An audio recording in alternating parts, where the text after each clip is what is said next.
अफगानिस्तान में क्या अब हालात बदलेंगे, क्योंकि एक खुफिया रिपोर्ट के मुताबिक ओसामा बिन लादेन के बेटे हमजा बिन लादेन के ज़िंदा होने की खबर आई है। और ये भी बताया जा रहा है कि हमजा बिन लादेन और उसके भाई अब अफगानिस्तान के जलालाबाद नाम के इलाके में छुपे हुए हैं। और ऐसा बताया जा रहा है कि शायद पिछले कुछ दिनों से दोनों भाई कुछ और दीगर लोगों के साथ वहाँ पर अलकायदा की गतिविधियों को या उस ग्रुप को दोबारा से गैदर कर रहे हैं या दोबारा से उन गतिविधियों को ज़िंदा कर रहे हैं। कहने का मकसद ये है कि Hamza bin Laden, Osama bin Laden का बेटा, जो करीब 2019 में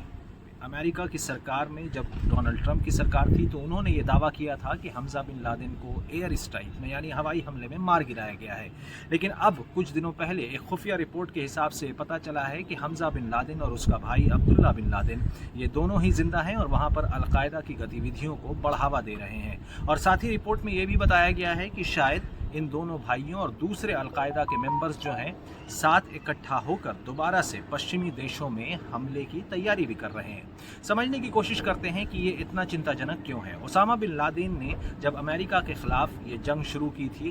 आतंकी हमला किया था 9/11, जो सितंबर के महीने में ट्विन टावर्स पे अटैक हुए थे, उसके बाद से अमेरिका ने यह ठान लिया था कि वॉर अगेंस्ट टेरर यानी आतंकवाद के ख़िलाफ़ जो उनकी लड़ाई है उसमें वो ओसामा बिन लादेन, अलकायदा और उसके जैसे जितने अलग अलग आतंकी संगठन हैं उनको ख़त्म कर देंगे। और उसके बाद करीब 20 साल की जंग चली, जिसमें अमेरिका ने इराक और फिर अफ़गानिस्तान दोनों ही मुल्कों में हमले किए। वहाँ पर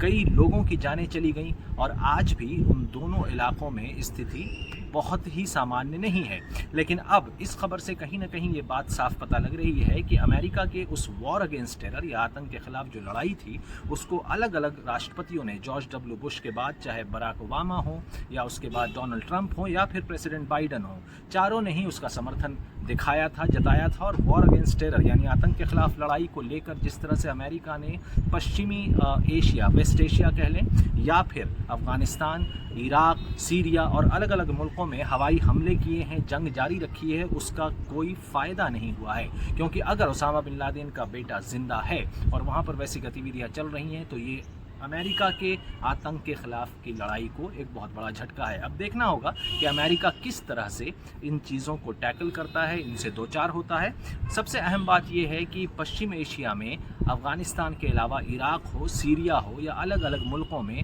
अमेरिका ने हवाई हमले किए हैं, आतंक के ख़िलाफ़ उस जंग को उसका नाम दिया है, लेकिन कहीं भी स्थिति अब सामान्य नहीं है। चाहे वो सद्दाम हुसैन की बात कर लें या अफ़गानिस्तान में तालिबान की बात कर लें, और अब इराक से भी ऐसी खबरें आ रही हैं कि अमेरिकी सेना जो वहाँ पर पहले से थी उसको भी पुल आउट करने की बात हो रही है, यानी अब अमेरिकी सेना वहाँ नहीं रहेगी। ऐसी ही खबर अफ़गानिस्तान से 2 साल पहले आई थी, जब अमेरिका के राष्ट्रपति प्रेसिडेंट बाइडन ने कहा था कि वो अफ़गानिस्तान से भी अपने जितने भी फौजी हैं उनको वापस बुला लेगी और उसके बाद वहाँ पर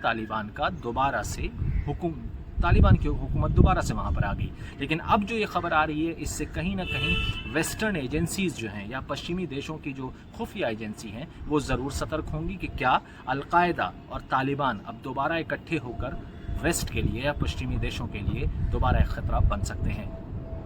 दिल्ली से मोहम्मद ग़ज़ाली।